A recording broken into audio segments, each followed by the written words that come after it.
एक अधूरी क्लास हमेशा अधूरी जानकारी देती है, इसलिए क्लास को अंत तक देखें। सभी को नमस्कार। मैं Hemlata Verma HC² Hemlata coaching classes में आप सभी का स्वागत करती हूँ। प्यारे बच्चों, लास्ट क्लास में हमने अपने ब्लड टॉपिक को स्टार्ट किया था, जहाँ हमने प्लाज्मा को आपसे डिस्कस किया था और उसके साथ साथ हमने आपको ब्लड कॉर्पसेल्स के टाइप्स दिखाए थे और उसके साथ साथ हमने ब्लड कॉर्पसेल्स की कुछ बेसिक डिटेल आपके साथ में डिस्कस की थी। और आज के इस क्लास में हम ब्लड कॉर्पसेल्स यानी कि रुधिर कणिकाओं को डिटेल में डिस्कस करेंगे। तो सबसे पहले हमने क्या देखा था कि जो हमारे ब्लड कॉर्पसेल्स या रुधिर कणिकाएं होती हैं उसका फर्स्ट क्या होता है टाइप, तो आप कहेंगे उसमें RBC होती है, यानी कि रेड ब्लड कॉर्पसेल्स या फिर हम रेड ब्लड सेल्स भी उन्हें कहते हैं। और इसके साथ साथ हम इसे एरिथ्रोसाइट्स भी कहते हैं और हिंदी में हम इन्हें लाल रक्त कणिकाएं या इरिथ्रोसाइट्स कहते हैं। तो प्यारे बच्चों, हिंदी की बुक में आपको इरिथ्रोसाइट्स ही लिखा मिलेगा, लेकिन जब हम इसे पढ़ते हैं तो इसमें ए का साउंड आता है, इसे हम एरिथ्रोसाइट्स पढ़ते हैं। क्या पढ़ते हैं? एरिथ्रोसाइट्स पढ़ते हैं। सेकेंड है हमारा WBC, जिसे हम कहते हैं व्हाइट ब्लड कॉर्पसेल्स। क्या कहते हैं? व्हाइट ब्लड कॉर्पसेल्स या फिर व्हाइट ब्लड सेल्स। और इसके साथ साथ इसका नाम क्या है? ल्यूकोसाइट्स। इसे स्पेलिंग ये आपको ल्यूकोसाइट्स की दिखाई दे रही है, इसलिए हिंदी बुक में आपको ये ल्यूकोसाइट्स मिलेगा, लेकिन इसका जो सही प्रोनाउंसिएशन है वह क्या है? लुकोसाइट्स। क्या है? लुकोसाइट्स है। और हिंदी में इन्हें श्वेत रक्त कणिकाएं कहते हैं। पर प्यारे बच्चों, ये कैसी होती हैं? ये इनका कोई कलर नहीं होता है। कैसी होती हैं? ट्रांसपेरेंट होती हैं, लेकिन इन्हें अच्छे से समझने के लिए श्वेत रक्त कणिकाओं का नाम दिया गया है। थर्ड है हमारा प्लेटलेट्स या फिर हम इसे ब्लड प्लेटलेट्स भी बोलते हैं और इसका दूसरा नाम क्या है? थ्रोम्बोसाइट्स। क्या है? थ्रोम्बोसाइट्स। लेकिन हिंदी में इसके बहुत सारे नाम हैं, जैसे कि इसे प्लेटलेट्स भी कहा जाता है, बिम्बाणु भी कहा जाता है, थक्का कणिकाएं भी कहा जाता है, थ्रोम्बोसाइट्स भी कहा जाता है और इसके साथ साथ इसे पट्टिकाणु भी कहा जाता है। और अब हम 1 by 1 RBC को पढ़ेंगे और उसके फंक्शंस को देखेंगे कि वह क्या काम करता है। WBC को पढ़ेंगे और उसके फंक्शंस को देखेंगे कि वह क्या काम कर रहा है। और फिर हम प्लेटलेट्स को देखेंगे और उसके कामों को समझेंगे। तो सबसे पहले हम देखते हैं रेड ब्लड सेल्स यानी कि लाल रक्त कणिकाएं। Red blood cells are circular and biconcave in shape. तो प्यारे बच्चों, इनका शेप कैसा होता है? सर्क्यूलर और बाइकॉनकेव। बाइकॉनकेव क्या होता है? ऑलरेडी हम आपको लाइट चैप्टर में पढ़ा चुके हैं कि बाइकॉनकेव को हम कॉनकेव ही बोलते हैं। क्या बोलते हैं? बाइकॉनकेव शेप को ही हम कॉनकेव शेप बोलते हैं। और अगर आप इसे देखेंगे तो ये आपको पहले तो इस तरह से सर्कुलर दिखाई देगी, लेकिन उसके अंदर ये कुछ इस तरीके की शेप आपको दिखाई देगी, जैसे हमारा कॉनकेव लेंस होता है, उसके अंदर आपको ये कुछ इस तरीके की दिखाई देती है। इसलिए इसे क्या कहा जाता है कि सर्कुलर भी है और बाइकॉनकेव शेप की भी होती है। It's red colour is due to haemoglobin, where hemo means iron and globin means a kind of protein. यानी कि हीमोग्लोबिन 2 वर्ड से मिलकर के बना है, जहां हीमो का मीन होता है आयरन और ग्लोबिन का मीन्स होता है कि वह एक टाइप का प्रोटीन होता है, यानी कि ग्लोबिन एक प्रोटीन को कहते हैं। सो it is a kind of protein which has iron. तो हमारा हीमोग्लोबिन क्या है? असल में एक प्रोटीन है, लेकिन उसके पास क्या है? उसके पास साथ में आयरन है। It is present in outer surface of RBCs। तो जो हमारा RBC होता है यह उसकी बाहर की सरफेस पर चिपका हुआ होता है। क्या होता है कि अगर ये हमारा एक RBC है तो यह उसके बाहर के पोर्शन पे इस तरीके से चिपके हुए होते हैं। हिंदी में देखते हैं। लाल रक्त कणिकाएं आकार में वृत्ताकार और उभयावतल होती हैं। तो प्यारे बच्चों, उभयावतल का मतलब क्या है? जिसकी दोनों साइड कैसी हो? अवतल लेंस जैसी दिखाई देती हो, इसीलिए हम उसे क्या कह रहे हैं? उभयावतल। और हम इसे खाली अवतल भी कह सकते हैं। तो आपने ऊपर इसकी शेप को अच्छे से देख लिया है कि ये कैसी हैं कि ये राउंड राउंड यानी कि सर्कुलर शेप में है, और उसके साथ साथ इसके अंदर की शेप जो दिखाई देती है वह उभय अवतल यानी कि बाइकॉन्केव दिखाई देती है। और इनका लाल रंग हीमोग्लोबिन के कारण होता है। किसके कारण होता है? हीमोग्लोबिन के कारण होता है। जहां हीमो शब्द का अर्थ लौह तथा ग्लोबिन का अर्थ प्रोटीन यानी कि वह एक प्रकार का प्रोटीन होता है। अतः यह एक प्रकार का प्रोटीन होता है जिसमें लोहा होता है। तो प्यारे बच्चों, आपको अच्छे से याद रखना है कि हीमोग्लोबिन क्या है। हीमोग्लोबिन एक प्रोटीन है जिसके पास क्या होता है? लोहा यानी कि आयरन पाया जाता है।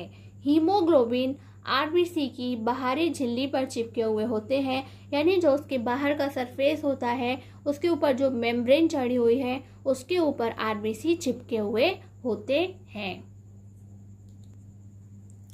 RBCs do not have nuclei, या फिर आप यहाँ पे न्यूक्लियस भी लिख सकते हैं, इन मैमल्स। तो जो मैमल्स होते हैं यानी कि स्तनधारी होते हैं, जैसे कि हम मनुष्य हैं, वह कैसे हैं? मैमल्स हैं। उनके अंदर न्यूक्लियस नहीं पाया जाता है, न्यूक्ली नहीं पाई जाती है। इट मीन्स कि जो आरबीसीज होते हैं उनके अंदर सेल ऑर्गेनेल्स नहीं पाए जाते हैं। ठीक है, वहां पर सेल के जितने भी ऑर्गेनेल्स होते हैं वह आपको देखने को नहीं मिलते हैं। इसका मतलब ये नहीं है कि वह होते ही नहीं हैं, वह होते तो हैं, लेकिन जैसे जैसे हम बड़े होते जाते हैं ये सारे सेल ऑर्गेनेल्स वहां से खत्म होते जाते हैं। RBCs life span is 120 days और 4 मंथ्स, यानी कि जो आरबीसी होती है उसकी उम्र कितनी होती है, वह कितने टाइम तक जिंदा रहती है? तो हम कहेंगे वह 120 डेज या फिर 4 मंथ्स तक जिंदा रहती है। तो ये दोनों ही हमने इसलिए लिखा है कि एग्जाम में कैसे भी पूछ सकते हैं, तो आपके माइंड में उस समय होना चाहिए। RBCs are made in red bone marrow, यह कहाँ पर बनती है? हमारी बॉडी के पार्ट में कहाँ बनती है? रेड बोन मैरो के अंदर हमारी बॉडी में यह बनती है। तो ये हमारी बोन मैरोज क्या होती हैं? ये हमारी क्या होती हैं? हड्डियों के अंदर, यानी कि क्या जो हमारी बोन्स होते हैं उनके अंदर कुछ सॉफ्ट टिश्यूज पाए जाते हैं जिन्हें हम क्या कहते हैं? बोन मैरो कहते हैं। क्या कहते हैं?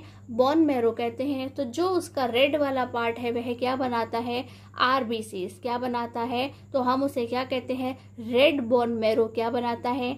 आरबीसीज बनाने का काम करता है।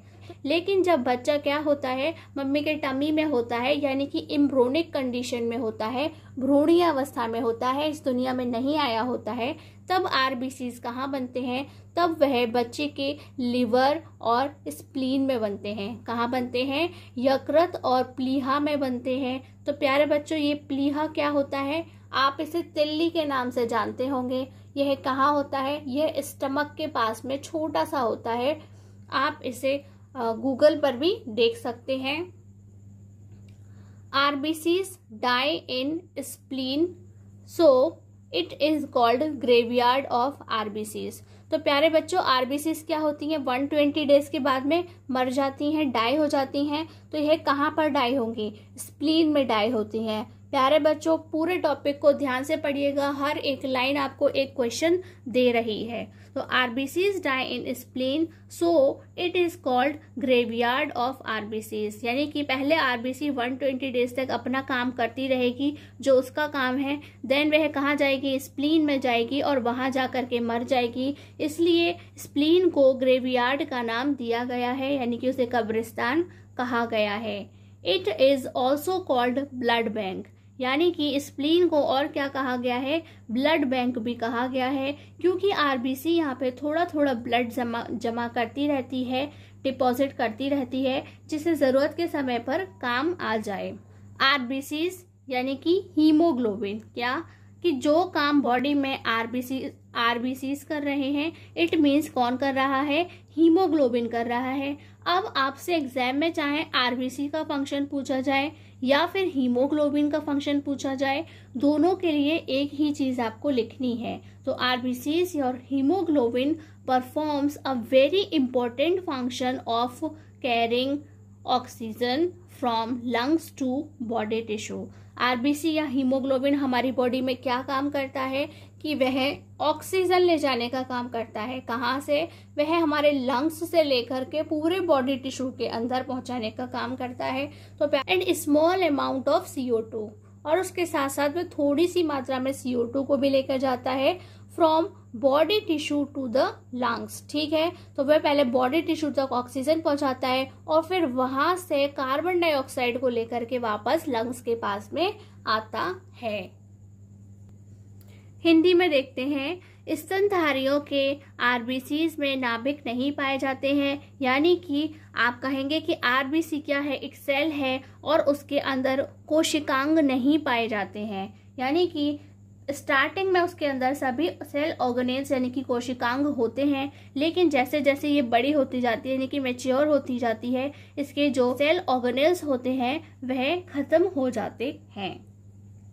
इसकी जीवन अवधि 120 दिन या फिर हम कह सकते हैं कि 4 महीने होती है। तो एग्जाम में पूछा जाता है आरबीसी की लाइफ स्पैन कितनी है, उसकी जीवन अवधि कितनी है, वह कितने दिन तक जीती है, तो आप बता देंगे। फिर वे आपसे पूछेंगे कि इसका निर्माण स्थल क्या है, तो आप क्या कहेंगे कि वह लाल अस्थि मज्जा में बनती है, यानी कि कहाँ बनती है? अस्थि मज्जा में बनती है। और अस्थि हम किसे कहते हैं? हड्डियों को कहते हैं। तो ये हमारी हड्डियों के अंदर बनती है। हमारी हड्डियों के अंदर क्या होते हैं? कुछ मुलायम ऊतक होते हैं जिनके अंदर यह बनती है। तो ये हम कहेंगे कि लाल अस्थि मज्जा में यह बनती है। और प्यारे बच्चों, जो कैसे होते हैं? भ्रूणीय अवस्था में होते हैं, यानी कि मम्मी के टमी में जो बच्चे होते हैं वह कहाँ पे बनती है? वह उनके लीवर यानी कि यकृत और प्लीहा में बनती है। प्लीहा को हम तिल्ली कहते हैं और यह क्या होता है? आमाशय के पास में ऊपर की ओर राइट हैंड साइड पर आपको देखने को मिलता है। यह प्लीहा में जाकर मर जाती है। जब इसकी पूरी लाइफ स्पेन हो जाएगी, 120 दिन तक ये जिंदा रह लेगी, तो उसके बाद यह प्लीहा में जाकर के यानी कि तिल्ली में जाकर के मर जाती है। ये इसका एक फिक्स्ड प्लेस है, ये वहीं पर जाकर के मरती है। इसलिए प्लीहा को आरबीसीज का कब्रिस्तान कहा जाता है। तो पेपर में पूछा जाता है कि स्प्लीन जो आरबीसीज है वह कहाँ जाके मर जाती है, या फिर आरबीसीज का कब्रिस्तान कौन होता है। ठीक है, इसे ब्लड बैंक भी कहा जाता है, यानी कि प्लीहा को और क्या कहा जाता है? ब्लड बैंक भी कहा जाता है, क्योंकि यह धीरे धीरे वहां पर ब्लड स्टोर करती रहती है। आरबीसीज यानी कि हीमोग्लोबिन। तो प्यारे बच्चों, हमारी बॉडी के अंदर जो काम आरबीसी कर रहे हैं, इट मीन्स कि हीमोग्लोबिन कर रहा है, क्योंकि आरबीसी किससे मिलकर बना है? हीमोग्लोबिन से मिलकर बना हुआ है। तो हीमोग्लोबिन क्या कर रहा है? फेफड़ों से शरीर के ऊतकों तक। ठीक है, ऊतक यानी कि बॉडी टिश्यू। क्या है? शरीर के ऊतक यानी कि बॉडी टिश्यू, जिनसे पूरा शरीर मिलकर बना है। तो आपको पता है कि इनका क्या काम है कि ये फेफड़ों से आपको आरबीसी फेफड़ों से शरीर के ऊतक तक ऑक्सीजन लेके जाते हैं। क्या करते हैं? फेफड़ों से वह ऑक्सीजन लेकर के पूरी बॉडी के टिश्यूज में पहुंचा करके आते हैं और शरीर के ऊतकों से, और वहां से वापस क्या लेकर के लौटते हैं? CO2 लेकर के लौटते हैं और वापस फेफड़े को देने का काम करते हैं। तो ये CO2 सिर्फ थोड़ी सी मात्रा में ही लेकर के आते हैं, इस बात का आपको ध्यान रखना है। और यही क्या है? इनका एक बहुत ही महत्वपूर्ण काम है जो आरबीसी हमारी बॉडी में परफॉर्म करती हैं। तो प्यारे बच्चों, आप थोड़ी सी एडिशनल इंफॉर्मेशन भी ले सकते हैं, जैसे कि ऊंट और लामा, यानी कि कैमल और लामा दो ऐसे एनिमल्स होते हैं जिनके अंदर क्या पाया जाता है?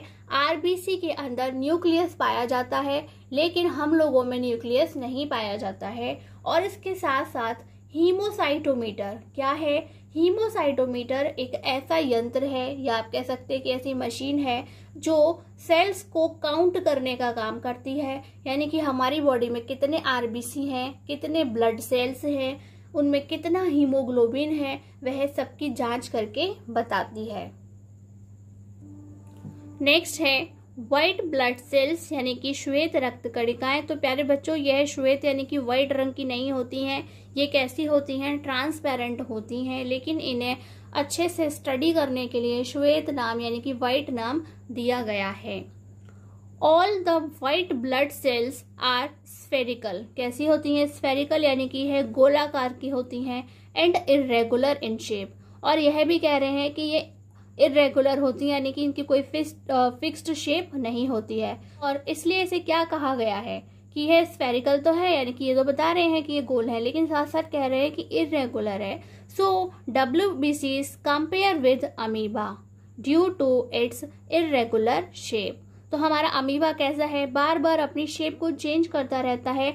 और आप ये भी जानते हैं कि WBC जो है वो बहुत सारे टाइप्स के अंदर सब डिवाइडेड होता रहता है, जहां पर सभी की शेप क्या होती है? अलग अलग हो जाती है। कैसी होती है? सभी की शेप अलग अलग हो जाती है, इसलिए इसे क्या कहा गया है?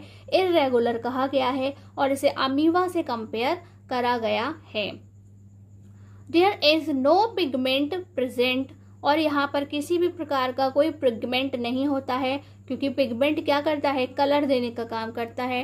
सो इट इज कलरलेस। यह कैसी होती है? रंगहीन होती है, इसका कोई भी रंग नहीं होता है। WBCs are made in white bone marrow. तो जो WBC है वह कहाँ बनते हैं? व्हाइट बोन मैरो के अंदर बनते हैं। बोन मैरो हम बता चुके हैं, हमारी हड्डियों के अंदर बनते हैं। हमारी हड्डियों के अंदर कुछ सॉफ्ट टिश्यूज होते हैं जहां पर इनका निर्माण होता है। And some amount in red bone marrow and spleen, और इसके अलावा भी थोड़ी थोड़ी मात्रा में रेड बोन मैरो में भी बनता है, और स्प्लीन यानी कि प्लीहा या तिल्ली जिसे कहते हैं उसमें भी यह बनता है। हिंदी में देखते हैं, सभी श्वेत रक्त कणिकाएं आकार में गोलाकार तथा अनियमित होती हैं। ठीक है, तो वह गोल तो है लेकिन उन्हें अनियमित भी कहा गया है। क्यों कहा गया है? क्योंकि आप जानते हैं RBCs के बहुत सारे प्रकार होते हैं, और उन सभी की शेप कैसी होती है? थोड़ी थोड़ी चेंज होती है, इसलिए इसकी अनियमित आकृति के कारण इसकी तुलना अमीबा से की जाती है। इसमें कोई वर्णक यानी कि रंजक उपस्थित नहीं होता है। वर्णक यानी कि जो रंग देने का काम करता है, किसी भी चीज में उसके रंग को बताता है, और इसे रंजक भी कहा जाता है। तो प्यारे बच्चों, आप दोनों ही नाम याद रखें।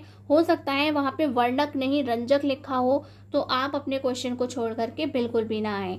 इसमें कोई वर्णक यानी कि रंजक उपस्थित नहीं होता है, इसलिए यह रंगहीन होती है। कैसी होती है? यह रंगहीन होती है। इसका निर्माण स्थल श्वेत अस्थि मज्जा है, यानी कि यह हमारी हड्डियों के अंदर बनती है, जहाँ पर कैसे टिश्यूज होते हैं? सॉफ्ट टिश्यूज होते हैं, मुलायम ऊतक होते हैं, और वह श्वेत रंग के होते हैं, इसलिए उन्हें क्या कहा गया है? श्वेत अस्थि मज्जा में यह बनती है।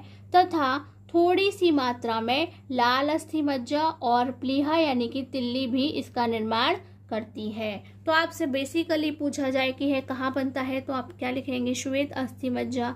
और अगर यह भी पूछ लिया जाए कि और कहाँ कहाँ बनती है, ये जितनी भी जगह बनती है सबका नाम लिखिए, तब आप बता सकते हैं कि ये लाल अस्थि मज्जा में भी बनती है, और प्लीहा यानी कि तिल्ली में भी बनती है। और ऐसा भी हो सकता है एग्जाम में आपको MCQs फॉर्म में पूछ लिया जाए, जहां पर 3 ऑप्शंस आपके पास में ये वाले होंगे, और एक आपके पास में 4th ऑप्शन होगा, और पूछेंगे कि जो हमारी श्वेत रक्त कणिका यानी कि जो WBC होती हैं वह इनमें से किस स्थान पर नहीं बनती हैं।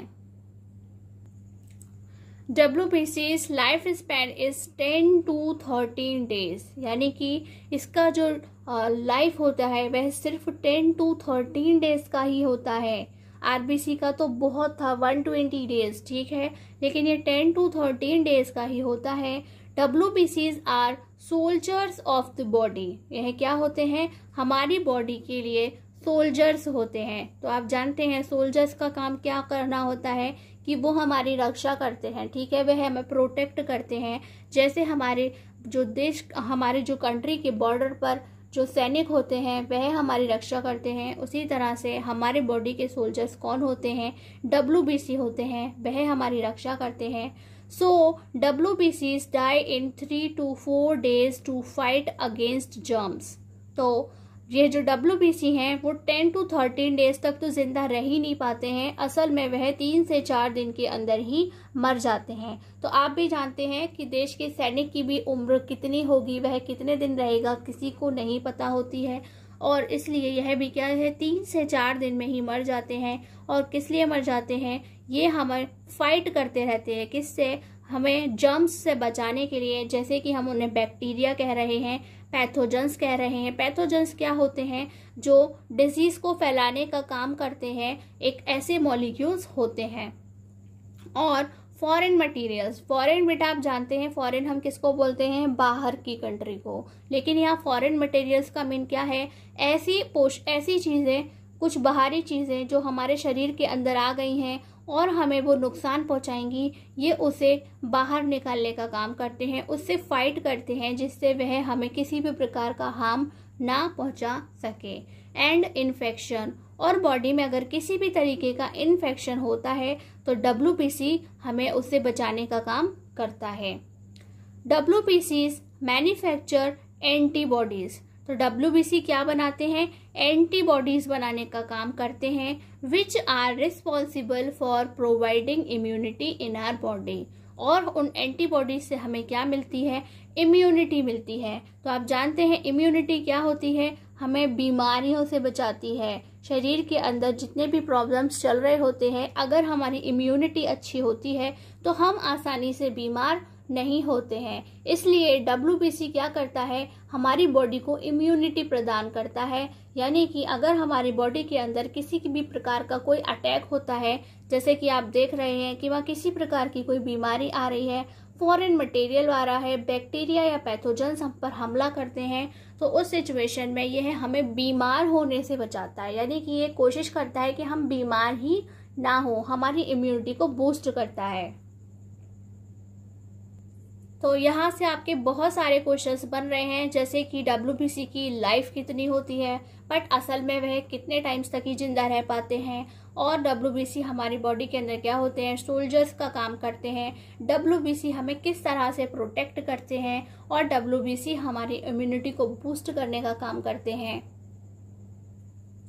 हिंदी में देखते हैं, इनकी जीवन अवधि 10 से 13 दिनों की होती है। ठीक है, ये असल में इनका लाइफ क्या है, सिर्फ यह 10 से 13 दिन तक जिंदा रहते हैं। WBC शरीर के सैनिक या सिपाही होते हैं। तो हम WBC को क्या कहते हैं कि ये हमारे शरीर के लिए सैनिक और सिपाही होने का काम करते हैं। इसलिए कीटाणुओं यानी कि जीवाणु, रोगाणु और बाहरी सामग्री, तो रोगाणु क्या होते हैं, ऐसे अणु जो रोग फैलाने का काम करते हैं, यानी कि हमें बीमार करने का काम करते हैं, तथा संक्रमण से लड़ने में यह 3 से 4 दिनों में ही मर जाते हैं। ठीक है, तो यह अपनी पूरी जिंदगी को नहीं जी पाते हैं और बहुत जल्दी ही मर जाते हैं। और क्यों मर जाते हैं, हमें संक्रमण से यानी कि इन्फेक्शन से बचाने में, और हमें तरह तरह के कीटाणु, जैसे हम इन्हें जीवाणु, रोगाणु कहते हैं, या बाहरी सामग्री जिसे हमारे शरीर के अंदर नहीं होना चाहिए था वह आ गई है, उससे बचाने का काम यह करती है। तो WBC एंटीबॉडी का निर्माण करती है। क्या करती है, एंटीबॉडी बनाती है, जो हमारे शरीर में प्रतिरक्षा प्रदान करने के लिए जिम्मेदार होते हैं। तो एंटीबॉडी का क्या काम है, यह हमें इम्यूनिटी प्रदान करती है, और इम्यूनिटी को हम हिंदी में प्रतिरक्षा कहते हैं। क्या कहते हैं, प्रतिरक्षा कहते हैं। एडिशनल इंफॉर्मेशन हम और दे देते हैं इसके बारे में। तो जैसे कि हमने आपको बताया था कि WBC के बहुत सारे टाइप्स होते हैं, तो उनमें से जो सबसे बड़ी WBC होती है उसे मोनोसाइट कहा जाता है। क्या कहा जाता है, मोनोसाइट कहा जाता है। और जो सबसे छोटी WBC होती है उसे हम लिम्फोसाइट्स कहते हैं। क्या कहते हैं, लिम्फोसाइट्स कहते हैं। और इसके साथ साथ जो शरीर के अंदर सबसे ज्यादा मात्रा में पाई जाती है, हम उसे न्यूट्रोफिल कहते हैं। वह कौन सी WBC है जो बॉडी में सबसे ज्यादा पाई जाती है, यानी कि 60 to 65% केवल उस अकेले का होता है, तो वह न्यूट्रोफिल होती है। और जो सबसे कम मात्रा में पाई जाने वाली WBC होती है, हम उसे बेसेनोफिल कहते हैं। क्या कहते हैं, बेसेनोफिल कहते हैं, जो कि बॉडी के अंदर 0.5 to 1% ही पाई जाती है, यानी कि आधे से 1% ही पाई जाती है। तो ये कुछ इन्फॉर्मेशन जो भविष्य में अगर आप कोई एग्जाम क्वालिफाई करना चाहते हैं, आगे कुछ स्टडीज करना चाहते हैं, तो उसमें आपकी ये हेल्प करेगी। हमारा नेक्स्ट टॉपिक क्या है, प्लेटलेट्स। हिंदी में भी हम इसे प्लेटलेट्स ही कह रहे हैं। प्लेटलेट्स आर राउंडेड और ओवल। तो जो इसकी शेप है वह क्या बता रहे हैं कि वह राउंडेड और ओवल है, इसीलिए इसे क्या कहा गया है, इर्रेगुलर है। तो कभी आपको राउंड जैसी लगेगी और कभी ओवल सी लगेगी in shape. Platelets do not have a nucleus. तो प्यारे बच्चों, आप आरबीसी वाले में लिखेंगे। आपने आरबीसी वाले में देखा था कि जो आरबीसीज होती हैं ब्लड के अंदर, उनके अंदर भी न्यूक्लियस नहीं होता है, प्लेटलेट्स में भी न्यूक्लियस नहीं होता है, लेकिन डब्ल्यूबीसी के अंदर न्यूक्लियस होता है। तो आप वहां पर ऐड कर लेंगे कि जो डब्ल्यूबीसी है उसके अंदर न्यूक्लियस पाया जाता है। इट मीन्स कि डब्ल्यूबीसीज have a nucleus. Platelets are made in bone marrow. तो प्यारे बच्चों, चाहे हमारा व्हाइट ब्लड सेल्स हो, रेड ब्लड सेल्स हो या प्लेटलेट्स हो, वह सभी कहाँ बनते हैं, बोन मैरो में ही बनते हैं। It contains calcium ion, vitamin के एंड फाइब्रिनोजिन प्रोटीन। और इसे क्या कहा जाता है कि यह इसके अंदर यह सभी चीजें देखने को मिलती हैं। Platelets help in the coagulation. Coagulation यानी कि क्लॉटिंग करने में हेल्प करती है। क्या कर रही है, यह ब्लड को क्लॉट करने का काम करती है, यानी कि जमाने का काम करती है। कोगुलेशन और क्लॉटिंग मीन्स सेम होता है, दोनों ही वर्ड्स पढ़ने को मिल सकते हैं। इन आ कट और वाउंड, यानी कि जब भी आप कहीं से हाथ कट जाता है या कोई घाव हो जाता है, ठीक है, आपके कोई चोट लग जाती है, तो उन पर खून को थक्का जमाने का, यानी कि वहां पे जो ब्लड बह रहा है उसे जमा करके रोकने का काम कौन करते हैं, प्लेटलेट्स करते हैं। कौन करते हैं, प्लेटलेट्स करते हैं। It takes around 2 to 5 minutes, और इसके लिए उसे कम से कम 2 से 5 मिनट का समय लगता है। तो ये जो डिटेल थी वो छोटी मोटी चोट के लिए है, जहां पे हम कह रहे हैं कि 2 से 5 मिनट लगते हैं। प्लेटलेट्स आकार में गोलाकार या अंडाकार होती हैं। तो प्लेटलेट्स आपको देखने में गोल भी लग सकती हैं, अंडाकार भी लग सकती हैं, क्योंकि इसकी शेप कैसी है, अनियमित है, इर्रेगुलर है। प्लेटलेट्स में नाभिक नहीं पाया जाता है, ठीक है, यानी कि वहां पे कोशिकांग देखने को नहीं मिलते हैं, बिल्कुल वैसे ही जैसे कि आरबीसीज यानी कि लाल रक्त कणिकाओं में नहीं मिलते हैं, लेकिन श्वेत रक्त कणिकाओं में यह पाया जाता है। इनका निर्माण स्थल अस्थि मज्जा है, यानी कि यह कहाँ बनते हैं, हमारे शरीर के अंदर अस्थि मज्जा में ही यह बनते हैं, जैसे कि हमारे आरबीसीज और डब्ल्यूबीसीज बनते हैं। इसमें कैल्शियम आयन, ठीक है, जिसे हम Ca++ लिखते हैं, विटामिन के तथा फाइब्रिनोजिन विटामिन प्रोटीन्स पाए जाते हैं। प्लेटलेट्स कटे हुए भाग या घाव पर रुधिर का थक्का जमाने में मदद करते हैं। तो प्लेटलेट्स का काम क्या है कि जब भी हमारे कहीं चोट लग जाती है तो वहां पर खून बह रहा होता है और वह उस खून को जमा करके रोकने का काम करती है। क्या करती है, खून को बहने से रोकने का काम करती है, और उसमें यह 2 से 5 मिनट का समय लेती है। यानी कि ये जो 2 से 5 मिनट का समय है वह एक सामान्य सी चोट के लिए है, सामान्य से कटे हुए के लिए होता है, वह किसी गंभीर दुर्घटना के लिए नहीं होता है। और प्यारे बच्चों, ये जो फाइब्रिनोजिन है, क्या है, ये जो फाइब्रिनोजिन है वह कहाँ मिलता है, ये हमारे प्लाज्मा में ही मिलता है, और यह क्या करता है, प्लेटलेट्स को आकर के संदेश देता है कि जाओ, आपको खून का थक्का जमाना है, ठीक है। तो आपको ये भी याद रखना है, और इसीलिए कहते हैं कि ये जो हमारा प्लाज्मा होता है, अगर उसमें से क्या निकाल दिया जाए, फाइब्रिनोजिन को निकाल दिया जाए, तो जो उसका बचा हुआ पार्ट होता है उसे सीरम कहा जाता है। क्या कहा जाता है कि अगर हम प्लाज्मा से फाइब्रिनोजिन को निकाल दें, ठीक है, फाइब्रिनोजिन को निकाल दें, तो वहां पर बचे हुए पार्ट को सीरम कहा जाता है। और प्यारे बच्चों, जो नेक्स्ट है, एक नोट डाल करके हमने एक लाइन लिखी है, तो वह क्या है, आरबीसीज, डब्ल्यूबीसीज और प्लेटलेट्स जो हमारी बॉडी के अंदर है उनका रेशियो लिखा हुआ है। तो आपसे अगर कोई कहता है कि 600 आरबीसीज पर कितने डब्ल्यूबीसीज होते हैं, तो आप कहेंगे 1। कितने प्लेटलेट्स होते हैं, तो आप कहेंगे 40। कोई आपसे कहता है कि अगर बॉडी में 1 डब्ल्यूबीसी है तो उस पर कितने आरबीसी होते हैं, तो आप कहेंगे 600। कितने प्लेटलेट्स होते हैं, तो आप कहेंगे 40। या फिर आपसे पूछा जाएगा कि 40 प्लेटलेट्स पर हमारी बॉडी में कितने डब्ल्यूबीसी होते हैं, तो आप कहेंगे 1। कितने आरबीसीज होते हैं, तो आप कहेंगे 600 होते हैं। तो आप यहाँ से देख सकते हैं कि हमारे शरीर के अंदर सबसे ज़्यादा ब्लड के अंदर क्या पाया जाता है, आरबीसीज होते हैं। उससे कम मात्रा में प्लेटलेट्स होते हैं और सबसे कम मात्रा में डब्ल्यूबीसीज पाई जाती हैं।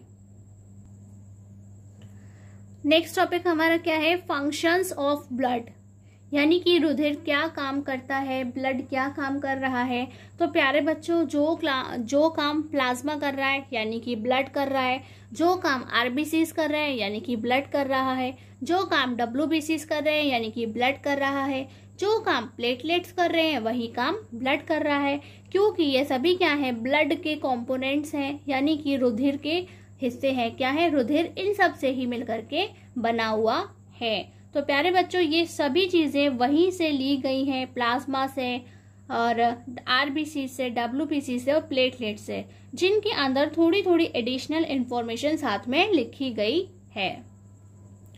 फर्स्ट है हमारा, blood transports protein, digested food, salt, waste material, hormones, enzymes and antibodies. तो ब्लड क्या कर रहा है, ट्रांसपोर्ट करने का काम कर रहा है। क्या क्या ट्रांसपोर्ट कर रहा है, protein, digested food, salt, waste material और हॉर्मोन्स और एंजाइम्स एंड एंटीबॉडीज। ये सभी क्या कर रहा है, पूरी बॉडी के अंदर ट्रांसपोर्ट करने का काम करता है। तो ये सभी काम आपने कहाँ देखे थे कि भाई इसमें से कुछ काम डब्ल्यूबीसी के हैं, कुछ काम किसके हैं, प्लाज्मा के हैं।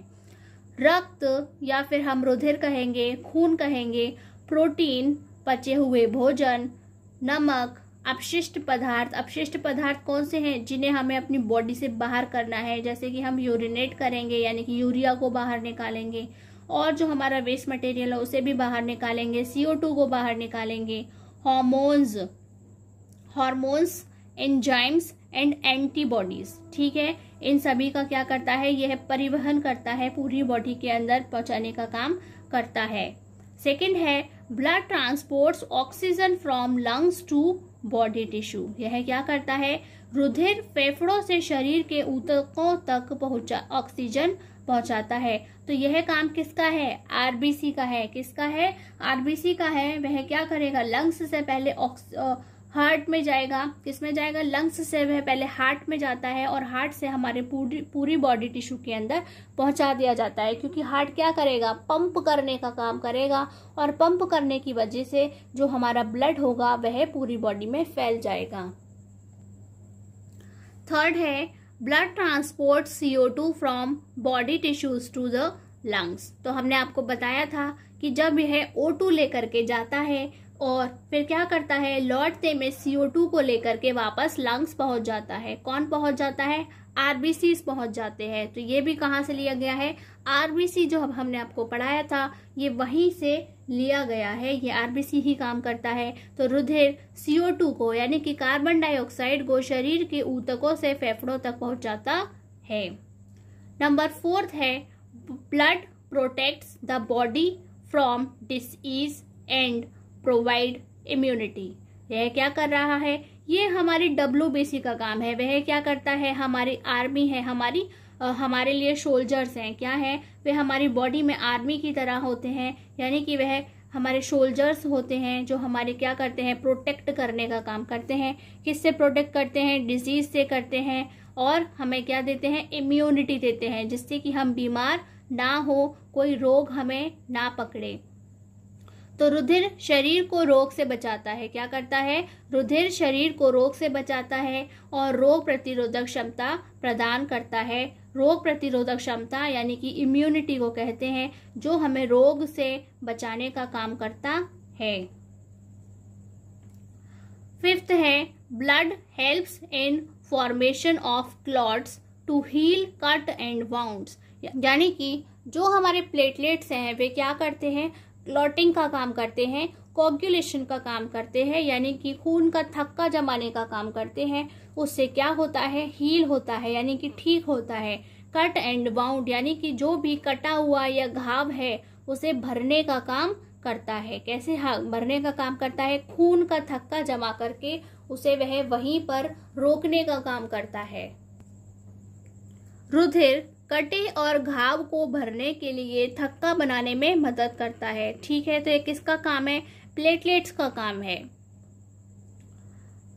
लास्ट है, blood regulates the body temperature constant at about 37 degree centigrade, कि हमारी बॉडी का टेम्परेचर 37 डिग्री सेल्सियस ही बना रहे, उसके लिए कौन काम करता है? ब्लड काम करता है। कौन काम करता है? ब्लड काम करता है। रुधिर शरीर के तापमान को लगभग 37 डिग्री सेल्सियस पर नियंत्रित करता है। और यह क्या होता है? यह एक स्वस्थ शरीर के बॉडी टेम्परेचर होता है। ठीक है, कि एक स्वस्थ शरीर का जो तापमान होता है वह 37 डिग्री होता है, यानी कि वह उसे कम करने से या बढ़ाने से बचाता है। ठीक है, अगर बढ़ेगा तो क्या होगा? हमें बुखार हो जाएगा। क्या हो जाएगा? हमें फीवर हो जाएगा। तो यह क्या कर रहा है? हमें बीमार होने से बचा रहा है। कैसे? बॉडी के टेम्परेचर को मेंटेन करके। तो प्यारे बच्चों, आज का ये पूरा टॉपिक क्या है? हमारा ब्लड है, उसमें हमें इसे इतना ही पढ़ना है। हमने कोशिश की है कि हम आपके साथ में सभी इंफॉर्मेशन, यानी कि जितने भी क्वेश्चंस एग्जाम्स में पूछे जाते हैं वह सभी हम आपके साथ में डिस्कस करें, जिससे आपकी अच्छी सी तैयारी हो जाए। तो प्यारे बच्चों, यदि ये क्लास आपको अच्छी लगी हो तो please like, comment and share this class. और यदि अभी तक आपने हमारे चैनल को सब्सक्राइब नहीं किया है तो प्लीज अभी सब्सक्राइब करें और उसके साथ साथ नोटिफिकेशन बेल को भी जरूर ऑन करें। तो प्यारे बच्चों, डू रिमेम्बर, याद रखिए, आज की क्लास आज ही खत्म करें, कल के लिए बचाकर नहीं रखें। आज की क्लास में बस इतना ही। नमस्कार, धन्यवाद।